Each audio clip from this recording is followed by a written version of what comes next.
everyone, and welcome to another cast by HD Phoenix. This is gonna be the amazing match. This is the semi-finals of the Singapore StarCraft League December, and in the 12 cup position we do have aLtOxygeN as the blue Terran, and the teal Zerg is gonna be HGHx, my very good friend Justin, and Wei Yang Oxygen is talking about he's so full of koi, which is actually a really good bubble tea shop that's just below where we are in Coliseum, and they use fresh milk. It's the most amazing bubble tea I've ever had. Like, it's from Hong Kong, really good. Glade, if you are listening to this cast, you know you always wanted to visit Singapore. If you visit Singapore, I'm gonna buy you this koi milk bubble tea, and I'm probably saying it wrong, but I'm gonna buy you bubble tea and takopachi. Yeah, definitely, I'll buy you that. But anyways, let's get back into this game.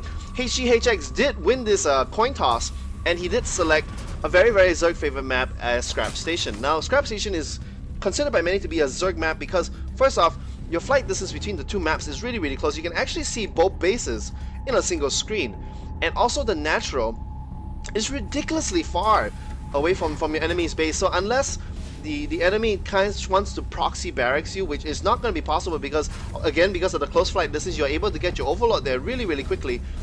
Essentially, if you do put a proxy in, no, Oxygen is not going to proxy, but if you do put your barracks somewhere else, then the overlord is going to see, okay, it's not there. Okay, I know it's going to be a proxy, and then your proxy is going to fail because a proxy needs the element of surprise to succeed. Now, the other thing that makes this a very Zerg-friendly map is because look at this choke. It is massive. You're probably going to need at least two main buildings to block it off. Maybe even put a third main building over here just to prevent a bailing bus. And it's really hard to hold it off as a Terran. So, actually, this positioning is actually very interesting by Oxygen because usually you put a supply depot here, then you put one building here, but then of course the supply depots are vulnerable to a bailing bus. So this positioning of a barracks over here, and actually this Marine wants to come over here and kill this overlord. HGHx is like, okay, I'm getting out of here.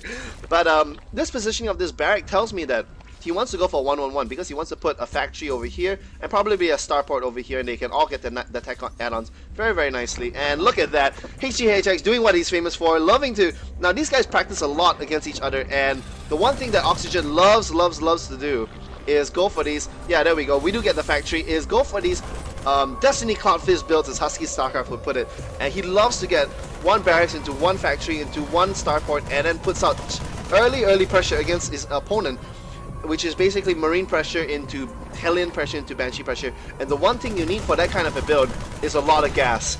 And one of the best ways to deny a lot of the early tech by Oxygen is to steal his gas. And Justin is just being complete prick about it. He's just taking it over and over.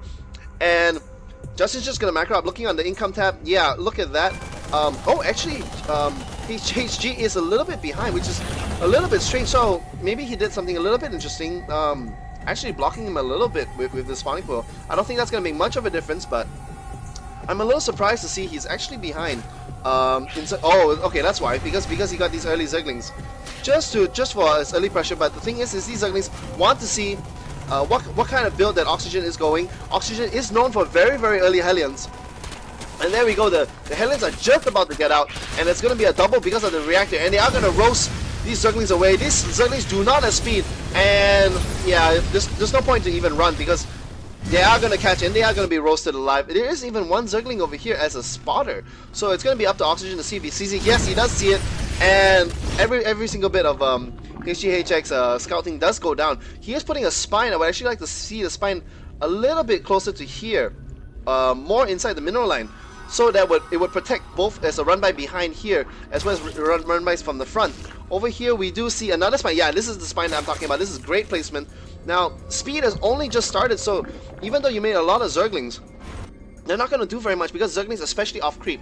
Now, Zerglings with creep, they're like Zerglings speedlings without creep. And there we go. This is what I'm talking about. The Zerglings are quickly being roasted away. There is one spine crawler coming down. The Zerglings are doing a great job blocking, but then there's too many casualties for the cost of it, because not a single Hellion has gone down. We do have one Hellion going down. The spine crawler is just constructed. Good micro there by the spine crawler, picking off the weak Hellion. But I don't like this by HGHx actually moving his Zerglings, his drones in a conquer line. Now it is very micro intensive, and you have to be very careful when you do move your drones away. They tend to bunch up very quickly, and if the Hellions are actually able to get close enough and get a shot, you can actually potentially lose 6 to 8 or even more of your drones, because they're also slightly, look at the saturation here, they're really weak. Looking on the income tab, we are at 29. This is what I'm talking about. You can lose a lot of drones here, Justin. Oh my god. And just thank goodness the speed was able to to kick in there just in time and was able to deny the Hellion. But oh my god, there was so many drones, so close. And actually, one of the tricks is you want to keep your drones keep mining, because if the Hellion is over here and they shoot this drone, they can maybe kill one drone, maybe the drone behind in a straight line, but they don't kill anything else. So you most likely want to just keep your drones mining, and you also remember that if you move your drones off the mineral line, you're also losing mining time, so indirectly you're also taking damage. Now look at this over here, there are more Hellions behind, so they are going to thwart this Zergling push, and here we are, we're getting to see the very standard 1-1-1 play. There we go, the 3 buildings over here. Actually, I would like to see a bunker or this factory over here.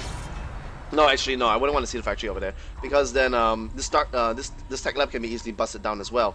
But yeah, so we are going to see a very typical 1-1-1 from aLtOxygeN, but instead of Banshee, he is using the reactor on the starport to pump out a lot of Vikings, and actually Justin is taking severe blows, because first off, he spent so much of economy on these lings, and look at that, he's already 9 harvesters behind, and even though he is on he's on 2 base, he's 9 harvesters behind. You never ever want to be in that position. He is doing great scouting, but if he's not able to drone hard, and he is droning very hard right now, 3 more drones on the way. He is moving his spine crawlers to a more defensive position. He's going to be in a world of hurt, because right now the aLtOxygeN is transiting into it looks like his very trademark build, because aLtOxygeN is known to build all these 1-1-1 and then just build a huge amount of a little bit of everything. So he'll build some Marines, some Marauders, some Vikings, some Medvacs, some Banshees, and even going to just about to lose his 1 Viking, but that was well worth it. He killed 4 Overlords for the price of 1 Viking, and right now he is severely supply cap 42/20, and these Vikings are wreaking havoc on his economy, because once again he has so much lava, but he can't even spend it because he is supply locked, even losing another Overlord over here. And aLtOxygeN is just powering ahead. He is just making so many Hellions, because he does see the army composition. It's such a brilliant way to play, because with these Vikings you get such map control that you are able to see what your opponent is building, and again able to deny so much of the drone mining over there for just the cost of 1 Viking. It's so cost effective. And right now Justin hasn't even been able to make anything except buildings and Overlords for the last 3 minutes, and look at that, aLtOxygeN's army size is 2,300 versus 225, and it's because Justin just can't build anything right now.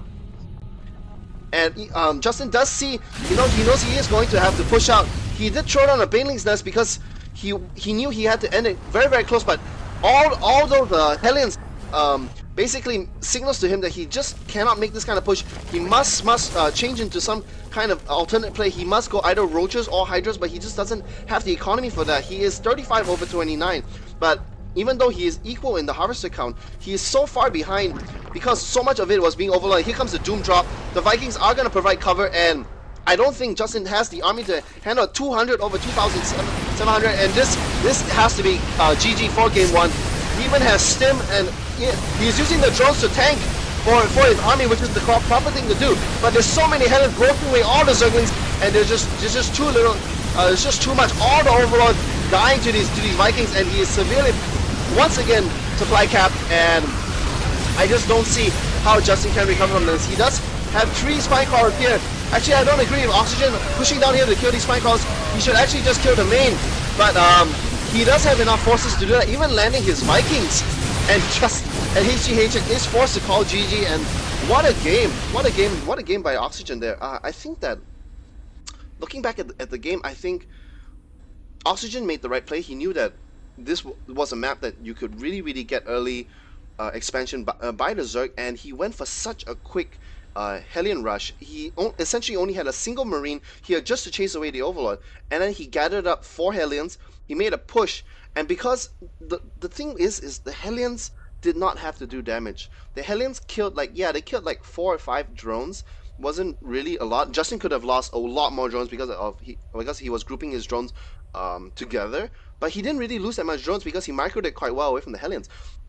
The thing that caused HGHx the game was those Hellions forced him to produce like 18 to 20 Zerglings, which could have been 10 drones, and because of that, Oxygen was a hit 9 harvesters early in the game, and he was firmly in the lead, and he just did not give the lead away. He was into Viking harass, into essentially a Marauder Hellion drop, and because of that, that's the thing. If you are a Terran and you are struggling against Zerg, you need to put out that early pressure. You cannot allow the Zerg to free macro like Justin did. Like the thing is, if HGHx was allowed to free macro in 2 minutes, 3 minutes, there will be Mutalings popping out, and then your Vikings will be null and void. Your Vikings will be completely decimated, and you'll be behind. Because remember, Oxygen is playing on one base. He would completely be behind if he did not make that Hellion push. But yeah, that's enough analysis. I have to go into game 2. This is what a great start for the SSL finals. This is actually the semifinals here, and I'm gonna go into game 2. And this is HD Phoenix signing out.